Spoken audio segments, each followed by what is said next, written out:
Have you ever wasted time scrolling through endless Excel rows just to total each category manually? What if I told you there's a hidden shortcut that does it all for you in just 2 seconds? Yep, it's called Subtotal. And the shortcut is Alt plus A plus B. Let's learn it.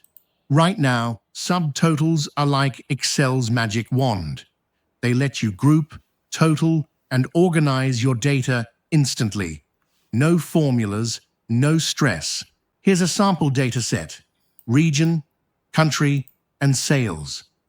And today, we're going to total sales for each region: Europe, Asia, North America, automatically. First, sort your data by the column you want subtotals for. In our case, region. And it's already sorted, but you can sort your data. Go to the Data tab and click Sort A to Z. Now press Alt E plus A plus B. This combo opens Excel's secret weapon, the subtotal box. At each change-in, choose region, use function, pick sum, add subtotal to, select sales. Then, take a deep breath and click OK. And just like that, Excel inserts totals after each region with automatic grouping and collapsible rows. It's clean, it's fast, it's powerful. Bonus tip time.